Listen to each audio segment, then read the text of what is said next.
Kita naman po sa lalawigan, patay ang 7 miyembro ng Communist Terrorist Group sa engkwentro sa militar sa Pantabangan, Nueva Ecija. Sa video na nakikita po natin ngayon, maririnig ang palitan ng putok ng baril sa barangay Malbang kahapon. Ayon sa Philippine Army, sumiklab ang bakbakan ng matunto nila ang grupo sa ikinasang hot pursuit operation sa lugar. Wala namang nasaktan sa panig ng militar. Narecover sa encounter site ang 10 matataas na kalibre ng armas, mga dokumento at iba pang personal na gamit. Ayon sa mga sundalo mula pa Aurora at Nueva Vizcaya ang grupo, pumunta raw sila sa Nueva Ecija para manakot at mangimpluwensya ng mga sibilyan. Sinalakay po naman ng mga otoridad ang isang resort sa Clark, Pampanga kagabi. Ayon po sa Presidential Anti-Organized Crime Commission o PAOK, nakatanggap sila ng impormasyon na dito nagtatago ang ilang nakatakas mula sa sinalakay na Lucky South 99 Pogo Hub sa Porac, Pampanga.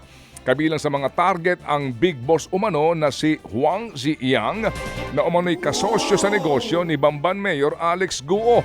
Pero hindi pa nililiwanag ng mga pulis kung meron ngang nahuli. Ilang dokumento rin umano ang nadiskubre kung saan nakita ang pangalan ni Zhang Ruijin na iniugnay rin kay Mayor Guo.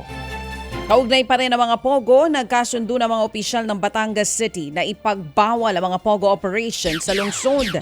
Napagdesisyonan nila ito noong Lunes. Kasunod dito ng raid sa mga iligal na operasyon sa Porac at Bamban, Tarlac. Ayon sa Batangas LGU, gusto nilang mapanatag ang mga Batanggenyo, lalo pat karaniwan daw pugad ng mga scam ang mga Pogo. Ang provincial government ng Pampanga nauna nang sinabi na ipagbabawal nilang mga Pogo sa buong probinsya.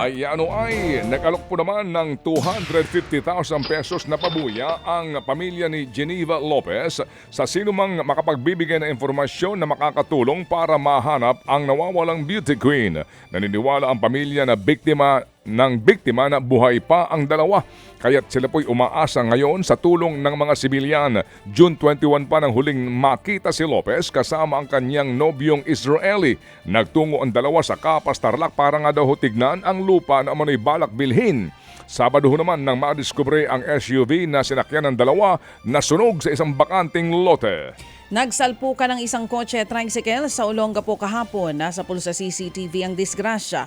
Patay ang tricycle driver habang sugatan ang isang pasahero. Ayon sa pulisya, nakatulog ang driver ng kotse. Mahaharap ito sa kaukulang reklamo. Ted Filon at DJ Chacha ngayon nasa Radyo 5 92.3 News FM Monday to Friday 6 to 10 a.m.